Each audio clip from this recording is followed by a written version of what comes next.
Muy buenos días. Para continuar con la jornada de hoy y luego pues de que el profesor Jaime Rodríguez Arana nos diera un pincelazo sobre ese principio de la buena administración en el derecho administrativo, continuamos con la jornada de hoy con la presentación del doctor Miguel Ángel Pérez Porras. El doctor Miguel Ángel Pérez Porras es ingeniero, especialista en finanzas de la Universidad de Antioquia, es abogado, especialista en Derecho Penal de la Corporación Universitaria Americana, con estudios en maestría en Administración de Negocios de la Universidad de Phoenix y magíster en Derecho Administrativo de la Universidad Autónoma Latinoamericana. Con bastante entusiasmo, pues llamo al doctor Miguel Ángel pues, a hacer esta presentación, dado que es egresado de nuestro programa de maestría en Derecho Administrativo y es parte pues, de nuestra alianza estratégica a través de la red de trabajo colaborativo que tenemos entre los grupos de investigación de la Secretaría General del Distrito y de la Maestría en Derecho Administrativo. Y bueno, Miguel Ángel nos trae parte de los resultados de su trabajo de grado, que tiene una inclinación bastante a una innovación jurídica, así como pues, lo pueden apreciar allí en la presentación. Se titula El compliance en el sector público y la buena administración pública.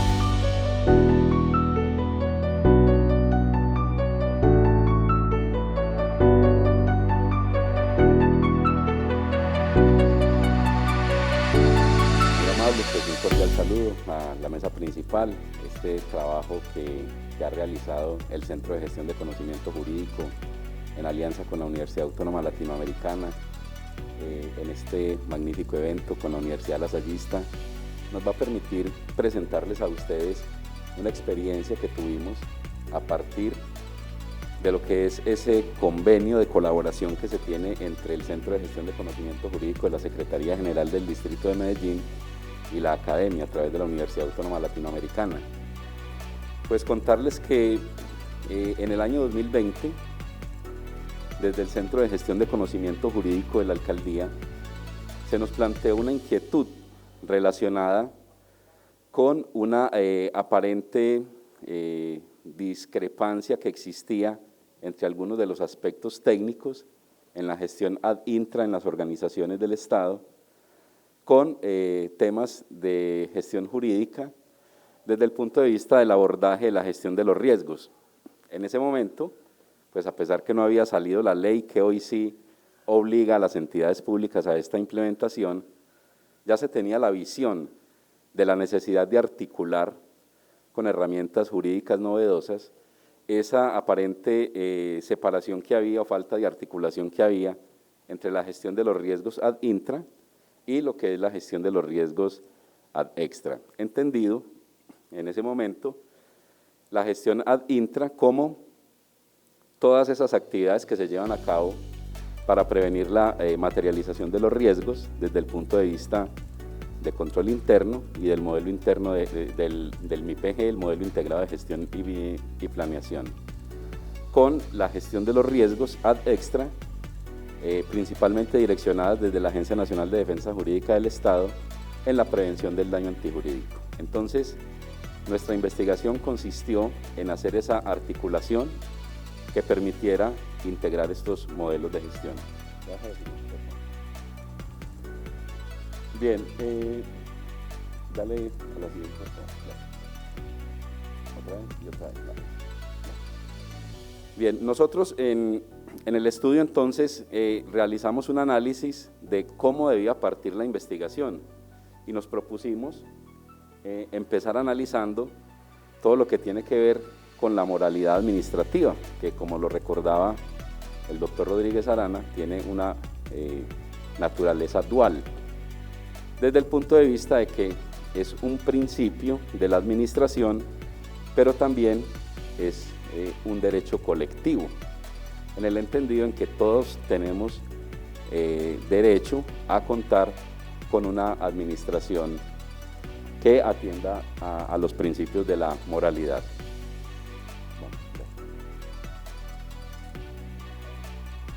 Sí, podemos seguir, por favor. Dale. Bien, entonces, abordando este tema, analizábamos, bien, ya tenemos que desde el punto de vista de la principialística, la moralidad nos va a permitir ir encontrando ese camino que nos lleve a la articulación de los sistemas de gestión de riesgos al interior, ad intra y ad extra de la entidad. Y pues estábamos viendo que esos principios de moralidad administrativa se relacionan con todo lo que son las políticas y desarrollos jurisprudenciales que el Estado ha hecho en materia de lucha contra la corrupción. Entonces nos dimos también a la tarea de buscar cómo desde la convencionalidad se han hecho aportes para conocer cómo son las luchas contra la corrupción en los diferentes estados, pues lógicamente desde el Estado colombiano también. Dale, por favor. A la siguiente.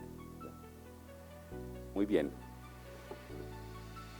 Concordantemente con lo que exponía también el profesor Rodríguez Arana, pues el Estado colombiano se ha centrado mucho a ejercer el derecho administrativo y hasta penal desde el punto de vista reactivo. Es decir, tenemos un número alto de disposiciones en el ordenamiento jurídico colombiano que reaccionan cuando se presenta una inobservancia en el cumplimiento de aspectos relacionados con la administración pública o con los individuos considerados como tales desde el punto de vista penal. Y se han hecho unos esfuerzos muy interesantes desde la perspectiva del derecho administrativo anticipativo. Y ahí encontramos nosotros que la gestión ad intra, los esfuerzos que se han realizado tienen que ver con la implementación del modelo integrado de planeación y gestión direccionado desde el Departamento Administrativo de la Función Pública. Ese modelo de MIPG, conocido como MIPG, pues se caracteriza a través de 7 dimensiones y 17 políticas que a su vez se integran a partir de una gestión de los riesgos de la organización, y esa gestión de los riesgos derivan en actuaciones de debida diligencia. Ya más adelante vamos a ver un poco más en detalle a lo que se refiere la gestión de riesgos y debida diligencia desde el punto de vista del Departamento Administrativo de la Función Pública. Por su parte,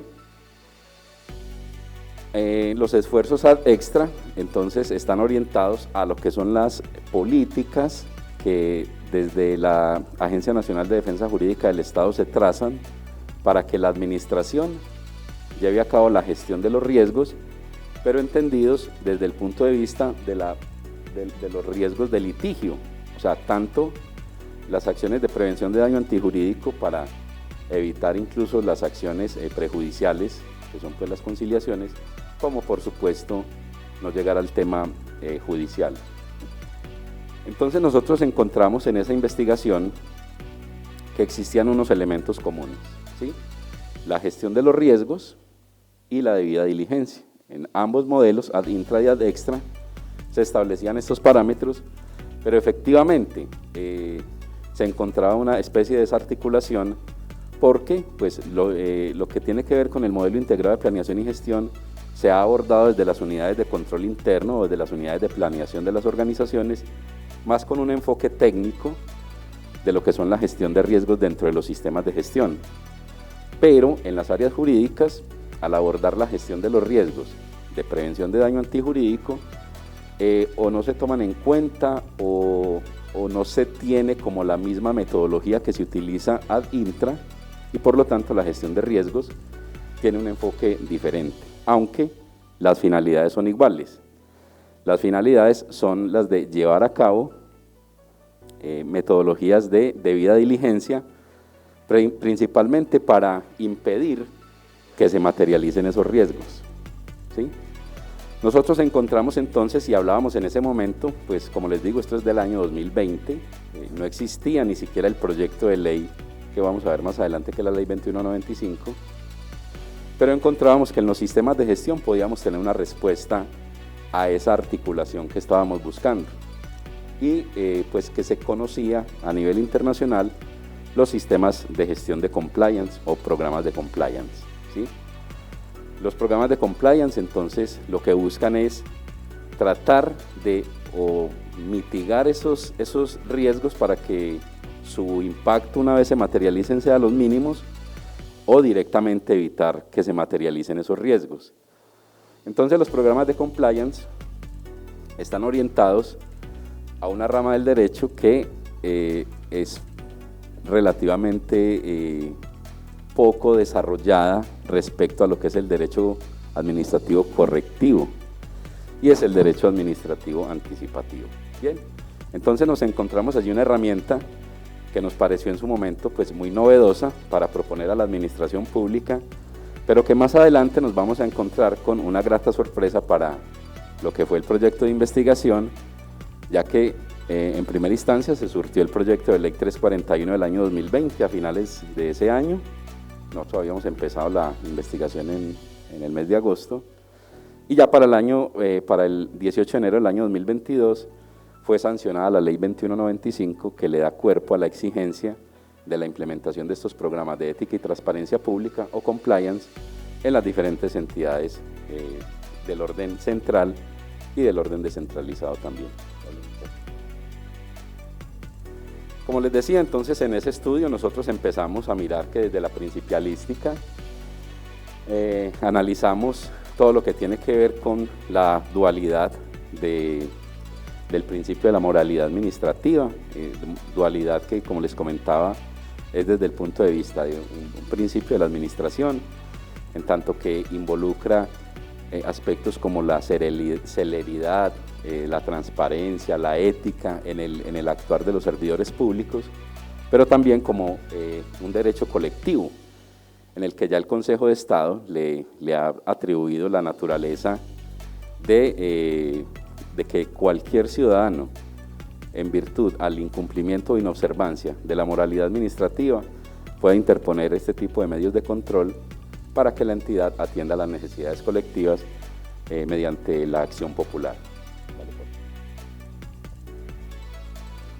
Desde la convencionalidad nos encontramos nosotros que la ONU, pues a través de diferentes acuerdos, ha planteado un elemento que lo tocó ahorita también el doctor Rodríguez Arana, y es que cómo afecta los derechos humanos temas relacionados con la corrupción.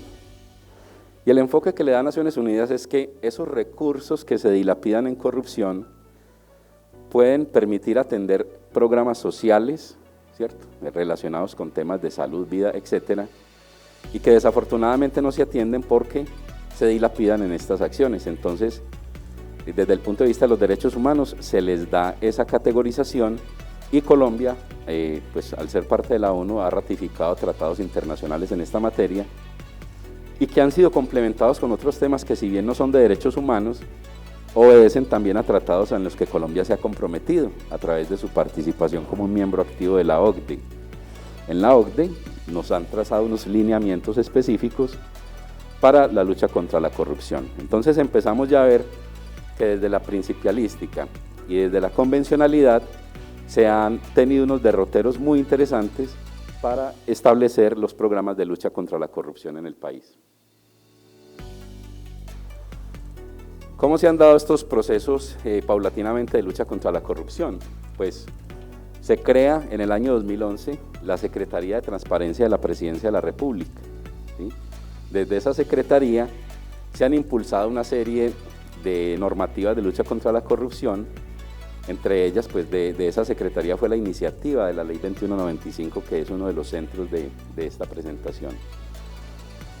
Se tiene el documento COMPE 167 del año 2013, donde se estableció la política pública integral anticorrupción. Entonces, fíjense que esto ya no circunda lo que es cada uno de los gobiernos, sino que estamos frente a una política pública del Estado colombiano de lucha frontal contra la corrupción. La ley 599 pues establece en el Código Penal todas las actividades pues relacionadas con la prohibición de actos de corrupción, el Estatuto Anticorrupción, la responsabilidad de personas jurídicas ante actos de corrupción, vamos a más adelante a hablar con ello, y propiamente dicho la Ley 2195, por la que se adoptan medidas en materia de transparencia, prevención y lucha contra la corrupción y se dictan pues otras disposiciones. Desde el punto de vista del contencioso administrativo, todo lo que tiene que ver con la ley de contratación pública, el CEPACA propiamente dicho, el Código Disciplinario Único, la ley de responsabilidad fiscal, etcétera, son herramientas que tradicionalmente ha utilizado el Estado colombiano, pero como les venía comentando, son normas que buscan de manera correctiva sancionar una vez cometido pues, la inobservancia de la norma. Desde el punto de vista del derecho penal, pues todo lo que está relacionado con el título 15 de nuestro Código Penal en materia pues, de delitos contra la administración pública. Dale, por favor.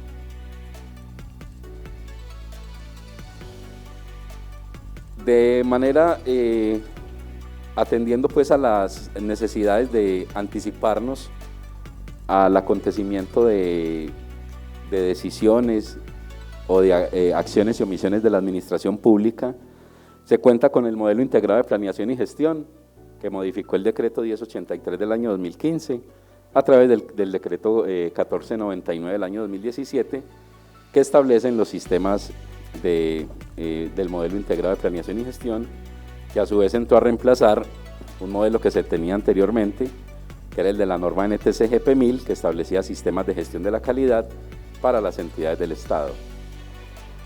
Dale, por favor.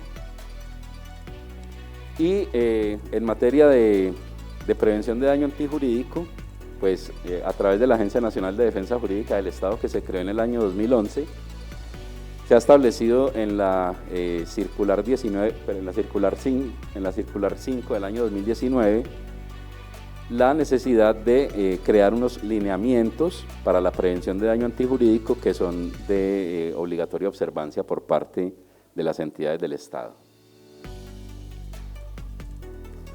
Ya hablamos de la correlación entonces que existe entre los dos medios y vemos entonces acá una primera definición que nosotros nos encontramos con lo que es el compliance como el eje articulador entre las medidas ad intra y ad extra.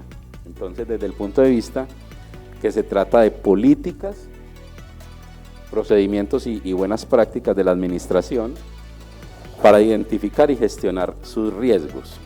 Entonces, vamos a hablar un poquito más adelante de cómo es eso de gestionar los riesgos que vemos que en el ámbito del derecho ha sido pues un poco no tratado pues con la profundidad que en otros sectores de la administración sí se hace.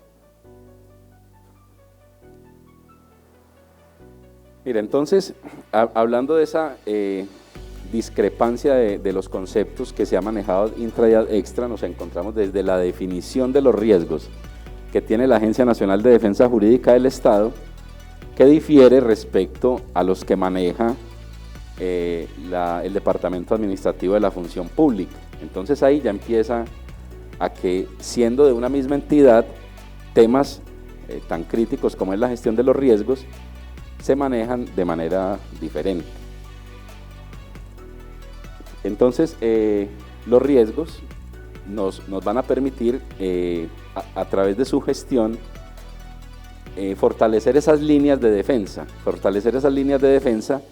en la que la entidad pues pueda llevar a cabo acciones preventivas para que esos riesgos no se le materialicen y lógicamente no creen daño antijurídico. Dale, por favor.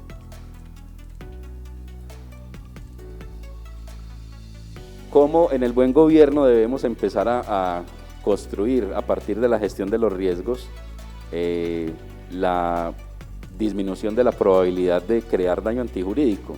Entonces tenemos que empezar a relacionarnos con una serie de términos que es del manejo, pues ya tenemos que quitarnos ese paradigma que estos temas de riesgo son de las áreas de planeación o de control interno. Esto también tiene que ver con las áreas de prevención de daño antijurídico y las áreas jurídicas en términos generales. Saber cómo se valora un riesgo, ¿sí? ¿Qué es la probabilidad? Entonces, ¿cuántas veces yo llevo a cabo una actividad en determinado tiempo? ¿Y qué pasa si ese riesgo se me materializa? ¿Qué impacto tiene? ¿Tiene impactos financieros? ¿Tiene impactos reputacionales? Bueno, ¿de qué tipo de riesgos estamos hablando? Y eso se debe, pues existen varias metodologías, pero lo que se recomienda acá,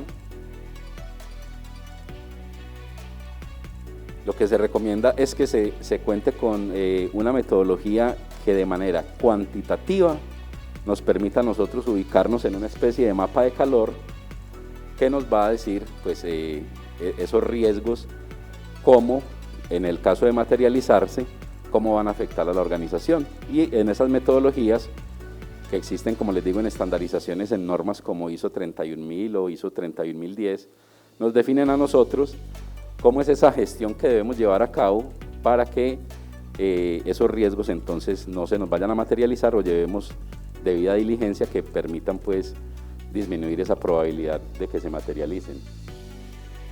Dale, por favor. Una vez se hace esa clasificación de riesgos, entonces se prioriza lo que es la debida diligencia, que es una serie de actividades que se deben llevar a cabo atendiendo. Ahí en ese ejemplo les proponemos una línea a partir de la cual hay unos riesgos que están por encima de esa línea que deberían ser los principales a abordar por parte de la administración, independiente pues que se trate de riesgos ad intra o ad extra. Entonces la debida diligencia se trata de eso, de uno abordar primero esos riesgos que le dieron en el mapa de calor rojos o naranjados, por ejemplo. Aquí nos queremos detener un poco para saber lo que sucede en materia de riesgos, cómo se trata, por ejemplo, desde el punto de vista del Código Penal español. El tema de compliance, está en el Código Penal español y cómo se maneja en Colombia. Entonces, en España hay un artículo que es el 31 bis del Código Penal que establece que cuando la entidad pública implementa sistemas de gestión de compliance, o sea, programas de ética y transparencia pública, y suceden actos de corrupción, entonces la entidad, pues amén del proceso penal que las personas individualmente consideradas tienen que llevar a cabo, en el proceso penal español se tiene la posibilidad incluso de atenuación de la pena o de exoneración de responsabilidad de la entidad o de la empresa cuando se han implementado estos programas de compliance. En Colombia todavía no sucede eso. En Colombia pues apenas estamos implementando la ley 2195, pero incluso esta no tiene ese tipo de consideraciones de disminución o atenuación de las penas cuando se tienen implementados programas de compliance.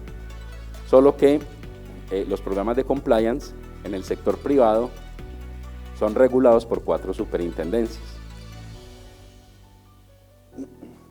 La superintendencia financiera tiene los programas de SARLAF, que todos tienen que ver con prevención de lavado de activos, financiamiento del terrorismo y proliferación de armas de destrucción masiva. La superintendencia de sociedades, el SAGRILAF, con empresas que tengan de determinados activos en adelante o tengan operaciones o negocios de determinada cantidad de dinero en adelante, e incluso pues a unos sectores específicos tienen que implementar sistemas de SAGRILAF independientemente de los valores que facturen o de que dispongan de sus activos. La Superintendencia de Puertos y Transporte obliga a la implementación de sistemas SILAB para empresas que transportan carga líquida o seca. Y pues incluso la Superintendencia de Industria y Comercio tiene establecidos programas de compliance, esos sí se llaman directamente de compliance, y que están relacionados con la prevención de prácticas restrictivas al comercio o de competencia desleal. Incluso hace algunos días hubo una intervención muy importante de la Superintendencia de Industria y Comercio en Ecopetrol en unos temas de investigación de compliance por competencia desleal. En el sector público, entonces ya a partir de la implementación de la ley 2195, establece en su artículo 31 que las entidades del Estado deben implementar estos programas y asignan unas responsabilidades muy particulares que incluso les otorgan responsabilidades para que coadyuven en la vigilancia de las entidades públicas a las que les aplica el compliance, perdón, de las entidades privadas a las que les aplica el compliance privado.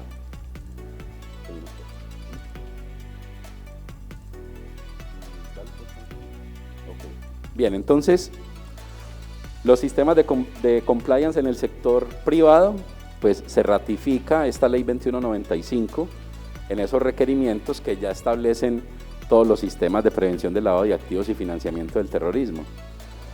Pero incluye ya en el artículo 31 cuáles son esas responsabilidades en las entidades del Estado.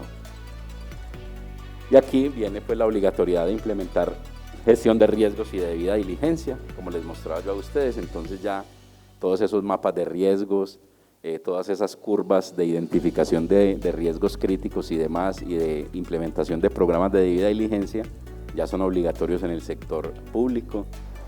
Aquí vienen un par de figuras bien interesantes, que es la prevención, gestión y administración de riesgos de lavado de activos y financiamiento del terrorismo. Entonces fíjense que ya la ley 2195 no establece ese requerimiento, esa exigencia exclusivamente para las entidades privadas. Ya también las entidades públicas deben implementar sistemas de prevención y lavado de activos, pero además hacerlo en colaboración con la UIAF, que es la Unidad de Información y Análisis Financiero, en donde pues ustedes como entidades públicas deberán llevar a cabo estas actividades con contratistas, verificar listas restrictivas que no estén en una lista Clinton o de esas listas de ese estilo, y notificar a la UIAF acerca de operaciones sospechosas de estas entidades.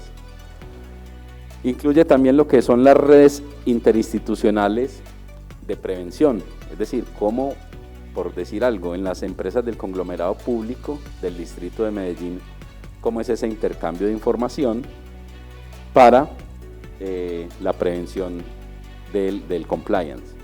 Seguimos, por favor. En un sistema de compliance, entonces, se tienen todo este tipo de actividades que se deben implementar en las organizaciones. Hay unos elementos críticos en donde, lógicamente, ustedes están familiarizados con identificación de los normogramas, los reglamentos técnicos que les aplican en su giro de negocio o en su actividad principal, la debida diligencia, los canales de comunicación, canales de denuncia, que pues esta ley 2195 modificó el Estatuto Anticorrupción y ya esos canales de denuncia tienen que tener unas características específicas de guardar la confidencialidad y demás, y de ser operativos, por supuesto. Y un elemento crítico de los sistemas de compliance es el oficial de cumplimiento, que dependiendo del tamaño de la organización, esta función de oficial de cumplimiento estará en cabeza de una persona o de una oficina con varias personas que revisen cómo se está implementando este sistema de cumplimiento.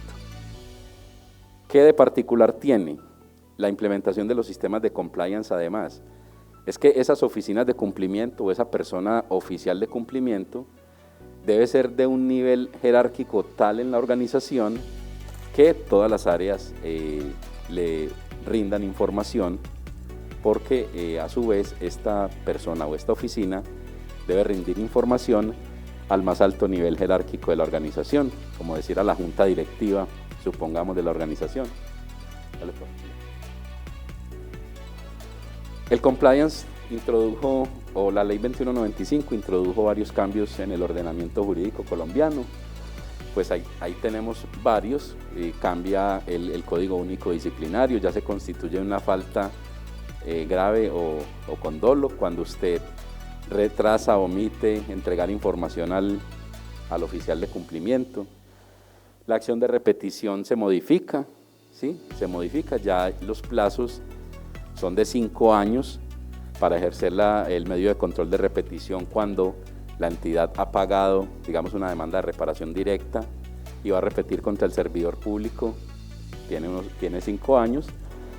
En la responsabilidad fiscal se levanta el velo corporativo para identificar los beneficiarios finales de las entidades, ¿sí? Se crea una unidad de víctimas de actos de corrupción. Entonces las empresas o las entidades del Estado que son víctimas de actos de corrupción pueden acudir a esa unidad para que se les resarza por lo menos en parte los daños que se le haya causado pues, por el pago de actos de corrupción. Dale, por favor. Bien, algunas de las conclusiones entonces tienen que ver con que el compliance entonces es aquella herramienta que permite articular la gestión de los riesgos, tanto ad intra y ad extra. Es una metodología que llegó para quedarse, obedece a unas buenas prácticas de gobierno corporativo que pues incluso hay plazo hasta el 18 de enero del año entrante para dar razón que estos programas estén implementados, aunque también es importante aclarar que es la Secretaría de Transparencia de la Presidencia de la República la que tiene el compromiso de reglamentar la aplicación y todavía no se ha hecho, por lo que se prevé que pueda posponerse esta fecha límite de implementación de los programas de compliance, pero que es bueno pues que se vayan implementando porque la reglamentación lógicamente no es que vaya a cambiar de fondo la ley. En síntesis, el rol del compliance en el sector público y la buena administración, como ven, una unidad de compliance puede tener la posibilidad de articular, dale a la primera por favor, desde el punto de vista de la gestión ad extra, la prevención del daño antijurídico que establece la Agencia Nacional de Defensa Jurídica del Estado, que se sigan unos lineamientos de prevención de riesgos, de litigio y se haga debida diligencia. Es decir, los programas de compliance atienden a esa necesidad de prevención del daño antijurídico que establece la Agencia Nacional de Defensa Jurídica del Estado. Dale el siguiente, por favor. Desde el punto de vista ad extra, control interno y MIPG, directrices del Departamento Administrativo de la Función Pública, gestión de riesgos, el compliance también aplica. Dale la siguiente. La Ley 2195. Lo mismo, gestión de los riesgos, aquí debemos hacer los reportes a la Procuraduría General de la Nación y otras entidades, y el compliance aplica para darle cumplimiento a esos programas de ética y transparencia pública.